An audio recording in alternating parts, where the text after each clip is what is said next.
पावसाळा सुरू झाल्याने नदीकाठची मेंढरं माडगाळ तालुका जत येथील परिसरात दाखल.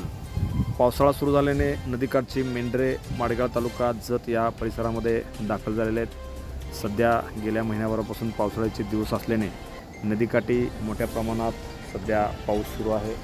त्यामुळे या परिसरातील अनेक मेंढरं आता दुष्काळी पट्ट्यामध्ये दिसू लागलेले आहेत. आज माडगाळ तालुका जत जिल्हा सांगली येथील गावातून ही मेंढरं या ठिकाणी परिसरामध्ये आलेले आहेत. त्यामुळे हा पाऊस संपल्यानंतरच ही मेंढरं पुन्हा नदीकाठी जाण्याची शक्यता या ठिकाणी दिसत आहे.